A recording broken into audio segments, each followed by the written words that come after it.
Mon sentiment personnel, c'est que le grand absent de ce film, c'est quand même le changement climatique, qui change tout parce que lorsqu'on regarde ce film, on a l'impression quelque part qu'on peut avoir le choix entre deux types de sociétés. Une société qui est dans le superflu et qui se protège avec des murs, et puis une société qui essaye tant bien que mal de nous imiter sans trop y arriver.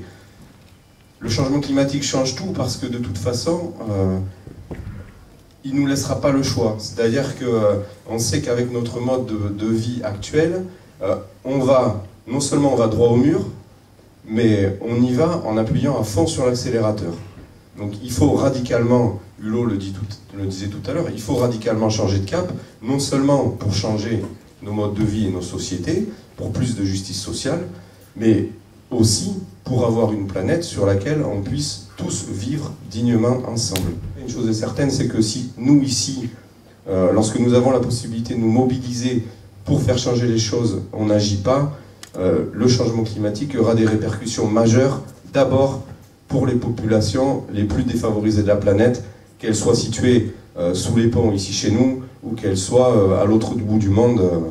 Voilà. J'invite beaucoup les gens ici, si ce n'est pas déjà fait, à rejoindre BC, à venir voir ce qu'on fait, à prendre part à nos réunions qui ont lieu tous les mercredis soirs à 19 h, à s'inscrire dans les actions de mobilisation qu'on monte.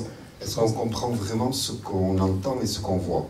On est en train d'entendre là, à longueur de journée, que on ne va pas échapper à un réchauffement climatique de 2 degrés d'ici 2100.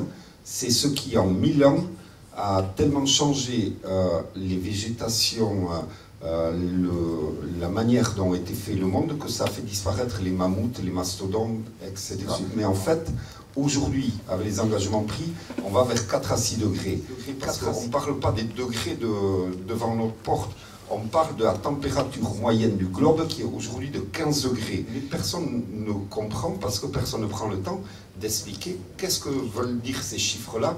Évidemment, les dirigeants, Nicolas Hulot, les climatologues, etc., comprennent ce qui est en train de se passer, ce qui est en jeu. Et c'est pour ça que plein de climatologues, et Nicolas Hulot lui-même, sont en train de se radicaliser. Des gens qui n'étaient pas du tout ni révolutionnaires ni anticapitalistes sont vraiment en train quasiment d'adopter des positions décroissantes parce qu'eux ont conscience de la gravité de la situation, de ce que veulent dire ces chiffres.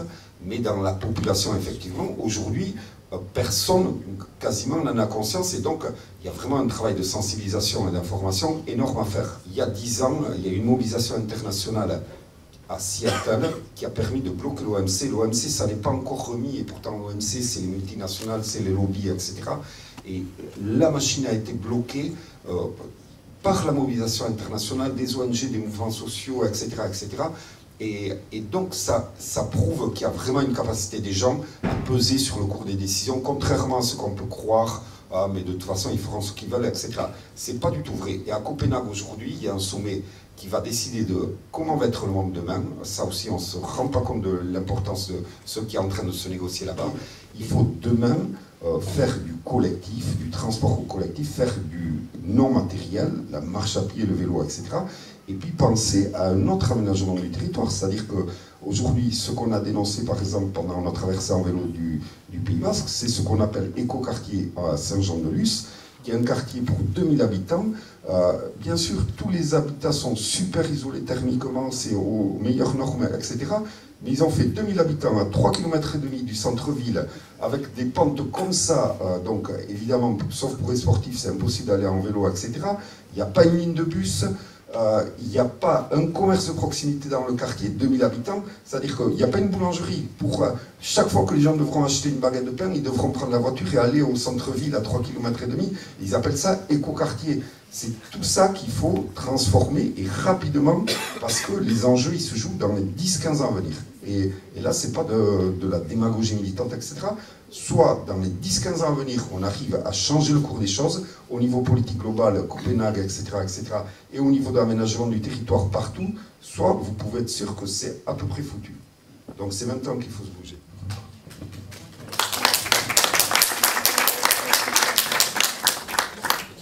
Moi, je suis très sceptique sur, ce genre de film, dans le message qu'il véhicule, et la réaction des gens, quoi, parce que ça voudra dire qu'il faut commencer, nous, à baisser notre consommation. Alors, est-ce que on est d'accord là-dessus? Est-ce qu'on va s'arrêter? Certes, beaucoup de gens vont regarder ce film, beaucoup de gens, pendant une semaine, ils vont trier leurs déchets et d'autres vont arrêter, mais ça fait toujours ça, de prix. On est à un tel point que la moindre, il le dit lui-même, rien que la prise de conscience, c'est déjà énorme. Et il faut en arriver là. Il faut que les gens prennent conscience maintenant. On en est là. Et même si ce film n'a pas un grand effet, eh bien c'est déjà un effet de plus. Et il y en aura d'autres qui vont sortir, sûrement. Il y en a d'autres qui sont sortis, il y en a d'autres qui sortent en même temps. Il y aura d'autres choses de faites. Nous, on monte à Vern, à Copenhague, pour manifester là-bas. Il y aura un forum le 6 et 5 novembre pour qu'on échange des idées, etc. Sur ces points-là. Et chaque effort, chaque petite chose qui est faite, c'est toujours ça de plus. On a un point tel que la moindre goutte versée dans l'immense océan peut changer les choses. Et c'est chacun de nous à faire l'effort. Moi et vous tous. Et plus loin encore. Mais c'est nous qui devons commencer. Parce que les autres, nous on a commencé déjà notre révolution industrielle il y a 100 ans maintenant. Les autres, ils l'ont commencé il y a 15, 20, 30 ans. Et certains encore l'ont même pas commencé. Et comment on va donner des leçons, nous, en leur disant « Non, mais il ne faut surtout pas faire ça, parce que nous, on a fait la connerie il y a 100 ans, mais en fait, on se rend compte maintenant que c'est tout pourri. » Et eux, ils vont dire « Mais attendez, vous avez vu où vous en êtes? Il faut bien qu'on vous rattrape. » C'est nous, en transmettant le savoir, gratuitement, bien sûr, parce que le savoir est payant aujourd'hui. Il faut que le savoir soit gratuit, qu'on leur transmette un savoir de ce que nous, on sait faire aujourd'hui, qu'ils n'apprennent pas à le faire comme nous, on l'a fait il y a 100 ans. Ça, d'une part. Et aussi, nous, il faut qu'on montre l'exemple aux pays qui sont en voie de développement, que nous, on est capable d'arriver à un point où on est arrivé, et à redescendre aussi un petit peu, se mettre au niveau, pour leur montrer que, eux aussi, il faut qu'ils fassent l'effort. Je pense que c'est un film très intéressant, un appel à tout le monde, un appel au gouvernement, un appel aux jeunes. C'est une alerte de ce qui nous attend si nous ne réagissons pas à temps, et c'est très intéressant qu'il soit diffusé le plus possible. C'est un film aussi que ça ouvre des débats sur plusieurs choses, sur les transports publics, sur tout ce qui peut se passer ici au Pays Basque et globalement dans le monde, je pense. Et la soirée, je pense que c'était très réussi.